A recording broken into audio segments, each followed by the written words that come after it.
बिस्मिल्लाहिर्रहमानिर्रहीम। नाज़रीन, डिट्स चैनल के साथ मैं हूँ आपका मेज़बान अमजद अब्बासी।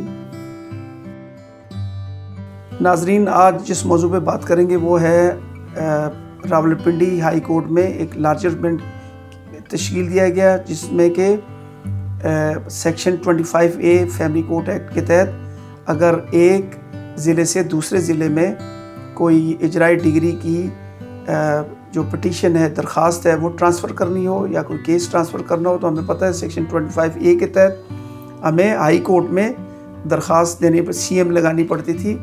तो ये बहुत सी दरख्वास्तें जब रावलपिंडी हाई कोर्ट में पेंडिंग हो गई तो इन पर एक लार्जर बेंच तश्कील देने की दरख्वास्त दी गई और एक लार्जर बेंच तश्कील हुआ, जिसमें जस्टिस सदाकत अली खान साहब, जस्टिस मिर्ज़ा वकास रऊफ़ साहब और जस्टिस चौधरी अब्दुल अजीज़ साहब ने एक लैंडमार्क जजमेंट दी है, जो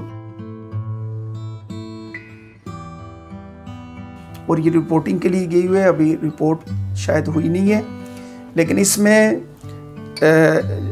बेसिकली बहुत सी सेक्शंस, जो section 24 of civil procedure code, उसको एट पार पढ़ा गया section 25A of Muslim family act 1964, और इसमें यह भी करार दिया गया कि चूँकि सिविल जो केसेस होते हैं उनमें भी राइट्स की इन्फोर्समेंट होती है और फैमिली केसेस में भी सिविल राइट्स की इन्फोर्समेंट होती है, और इसके अलावा सेक्शन 39 ऑफ CPC को भी डिस्कस किया गया कि उसके तहत जो कोर्ट डिग्री पास करती है उसी को एग्जीक्यूटिंग कोर्ट की पावर्स हासिल होती हैं। लिहाजा ये करार दिया गया कि सेक्शन 13 के तहत फैमिली कोर्ट ही के पास ही एग्जीक्यूटिंग कोर्ट की पावर्स हैं। लिहाजा ये 60 से 65 दरख्वास्तें थी, इनको एक साथ डिस्पोज ऑफ किया गया और इस फैसले के तहत उनको ये डायरेक्शन दी गई कि वो अपनी अपनी मुतल्लिका एग्जीक्यूटिंग कोर्ट्स, यानी जिन फैमिली कोर्ट्स ने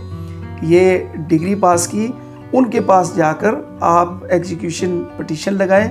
फिर वो एग्जीक्यूटिंग कोर्ट उसको पावर्स हासिल है कि वो इस पे फैसला करे और इसको ट्रांसफ़र करे, जिस भी दूसरी अदालत में इसको ट्रांसफ़र किया जाना मकसूद है। और इसमें अगर कोई रुकावट आती है तो इस जजमेंट से रहनुमाई ली जाएगी, इस जजमेंट से रहनुमाई ली जाएगी। लेकिन इस जजमेंट के तहत अभी ये सवाल होना बाकी है, ये तशरीही बाकी रहेगी कि चूँकि सेक्शन 25A के तहत जब एक ज़िले से दूसरे ज़िले में कोई एग्जीक्यूशन पटिशन की ट्रांसफ़र मकसूद हो तो तब हम हाई कोर्ट में वो CM मूव कर सकते हैं। लेकिन सेक्शन 25A(2)(B) के तहत जब एक सूबे से दूसरे सूबे में एग्जीक्यूशन पटिशन को की ट्रांसफ़र मकसूद हो तो हमें सुप्रीम कोर्ट में CM लगानी पड़ती है। अब ये मामला देखना होगा कि क्या इस जजमेंट की रोशनी में सेक्शन 25A(2)(B) का जो मसला है वो भी हल हुआ है कि नहीं। इसी के साथ इजाज़त चाहता हूँ। अल्लाह हाफ़िज़। आपसे दरख्वास्त है कि अगर आपने मेरा चैनल डिट्स यूट्यूब पे सब्सक्राइब नहीं किया तो इसको सब्सक्राइब करें, साथ बेल आइकन के बटन को भी प्रेस करें। और वीडियो अगर पसंद आए तो इसे लाइक करें और शेयर भी करें। शुक्रिया।